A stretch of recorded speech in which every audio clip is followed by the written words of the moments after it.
Hello all, welcome to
అయిపోయే వరకు ఉడకాలి.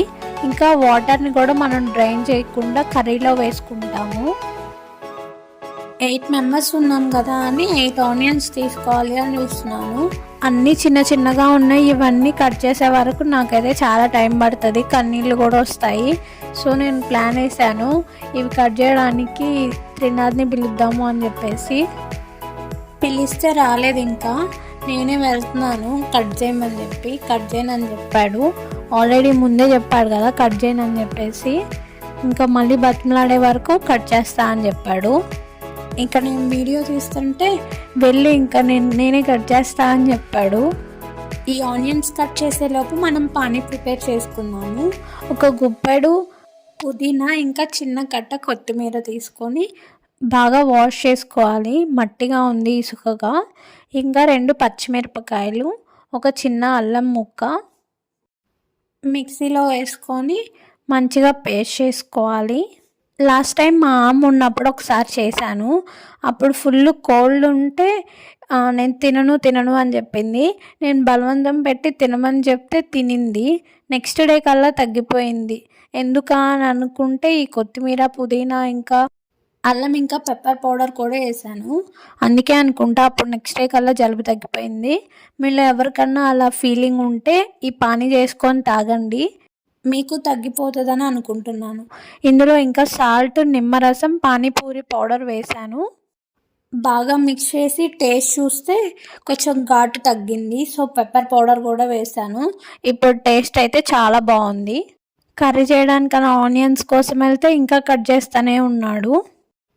ప్రెషర్ పోయాక ఇంకా కుక్కర్ ఓపెన్ చేస్తే చాలా మెత్తగా ఉడికాయి, పర్ఫెక్ట్గా ఉడికాయి. ఇప్పుడు కర్రీ ఎలా ప్రిపేర్ చేయాలో చూపిస్తాను పదండి. ముందుగా బాండి పెట్టేసి ఆయిల్ వేసి ఇందులో జీలకర్ర వేసాను, ఆనియన్స్ కూడా వేసాను. అవి బాగా ఫ్రై అయ్యాక ఇది జింజర్ గార్లిక్ పేస్ట్ వేసి మంచి స్మెల్ వచ్చే వరకు ఫ్రై చేశాను. టమాటోస్ కట్ చేసి పేస్ట్ చేసే వీడియో క్లిప్ మిస్ అయిపోయింది. సో టమాటోస్ కట్ చేసి పేస్ట్ చేసి వేసాను. ఆ తర్వాత అది మంచిగా ఫ్రై అయ్యాక ఉప్పు కారం వేసేసి ముందు మనం కుక్కర్లో పెట్టుకున్న బంగాళదుంప శనగలు వేసి ఇప్పుడు కర్రీ ఉడికిస్తున్నాను. ఈ కర్రీలో కూడా కొంచెం పానీపూరి పౌడర్ వేసుకుంటే బాగుంటుంది టేస్ట్. కర్రీ అయితే అయిపోయింది.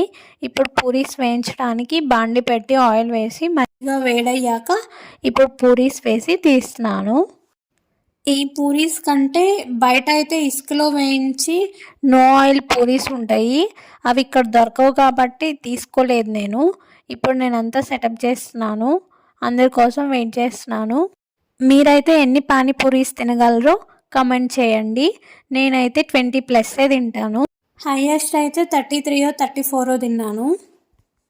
అలా అనుకొని లాస్ట్ టైం మా వదినతో పానీపూరి ఛాలెంజ్ వీడియో కూడా చేశాను కదా, ఎవరైనా మిస్ అయితే మళ్ళీ చూడండి, ఆ వీడియో ఉంది. నేనైతే పానీపూరి ఎప్పుడు లాస్టే తింటాను. ఎందుకంటే ఎక్కువ ఉంటాయని అనుకుంటున్నారేమో, కాదు, అందరికి పెట్టేసి లాస్ట్లో తింటాను. ఇంట్లో చేసుకున్న పానీపూరియే టేస్ట్గా ఉంటుంది కదా. ఇప్పుడు ఇంకా సరిపోకపోతే ఇంకొన్ని వేయించుతున్నాను, ఎందుకంటే ఇవి నా కోసమే. నేను ఒక 20 తింటా అని చెప్పాను కదా, ఆ 20 మళ్ళీ సపరేట్గా వేయించుకుంటున్నాను. ఇంకా స్టార్ట్ చేశాను. లాస్ట్లో వచ్చి వీడియో తీయమని చెప్పాను, ముందు నుంచే తినేటప్పుడు తీస్తే బాగోదు కదా అని చెప్పేసి. మీకు నేను చెప్పిన ప్రాసెస్ సింపుల్గా అనిపిస్తే మీ ఫ్రెండ్స్ అండ్ ఫ్యామిలీ మెంబర్స్తో షేర్ చేయండి. నేనైతే ఎన్ని పానీపూరీస్ తిన్నా లాస్ట్లో ఒక పెరుగు పూరి తింటాను, అప్పుడే కడుపు చల్లగా అనిపిస్తుంది. మీరు ఇంట్లో ట్రై చేసి ఎలా వచ్చిందో కమెంట్ చేయండి. మీకు ఈ వీడియో నచ్చినట్టయితే సబ్స్క్రైబ్ చేసి బెల్ ఐకాన్ క్లిక్ చేయండి.